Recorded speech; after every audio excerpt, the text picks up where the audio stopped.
Kũringana na Caroline Wanjiru, ũrĩa nĩ mũtumia wa mũtigairĩ, nĩ atarĩirie ũrĩa mũthuriwe araumire mũciĩ na ndanacoka kũinũka, ĩndĩ kĩroko kĩa ũmũthĩ mwĩrĩ wake wakũrũtetwo oragĩtwo. Nĩ ngero ĩtigĩte aikari a Mũgũga na kĩeha makĩenda ũthuthuria kinyi gũkorwo ũgĩtabanio nĩguo ekinaĩ arĩa maragerete ngero ĩno gũkorwo magĩikio ngono na gũtacũkĩrio makinya mahiũ ma kĩwatho. Peter Kĩbirũ nĩ mũrũgamĩrĩri wa ũgitĩri wa matũra Mũgũga. Bwanangu alitoka asubuhi, tulikuwa naye asubuhi na alikuwa sawa, kaniambia ameenda kazi. Kutoka hiyo masaa hatujaonana na yeye hadi usiku hakurudi.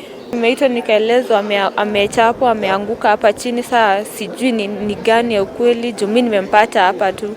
Saa nimeitwa nikaelezwa amechapwa, ameanguka hapa chini, saa sijui ni gani ya ukweli, juu mimi nimempata hapa tu. Sijui ama ni kuuliwa ama ni kuangushwa, lakini vile tunaona ni kama aliangushwa na wenye kumwangusha wakamchukua wakamwekelea kwa njia ya nini inaitwa ya train, juu kichwa imewekelewa juu ya train. Nao bahati nzuri leo train haijapita. Haina alama, inaonekana imebondeka kichwa peke yake, haina alama yoyote ya kitu kingine, lakini kichwa ilikuwa imebondeka. Kulingana na vile kutoka juu ya barabara kwenda chini ni mbali sana.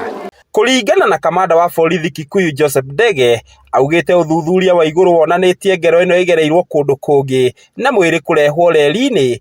Ekinaĩ marĩ na matanya atĩ mwĩrĩ ũcio nĩ ũgũthũkangio nĩ mũgithi kuona mekũwĩigĩte igũrũ wa reri. Tunataka uchunguzi ufanywe ili tujue haki yake, kama ni kina nani, labda anaweza kuwa ni kina nani, na DCI wametuambiwa atafanya hiyo kazi. Mwĩrĩ ũyũ nĩ ũtwarĩtwo mocarĩ-inĩ ya Thogoto Kikuyu na borithi makanjĩrĩria ũthuthuria, mũingĩ ũkĩhoya kũgacĩrithĩrio ũgitĩri makĩria. Tulikuwa tunakaa sawa, hatukuwa na shida yoyote, hata akitoka tulikuwa tu sawa. Sasa tunaweza omba serikali itufanyie uchunguzi, tujue kiini na ni nani alifanya hichi kitendo. Ngĩgũithĩranĩria marĩa marahanĩka kaunti-inĩ ya Kiambu, rĩtwa rĩakwa nĩ Njaũ ya Kĩnuthia.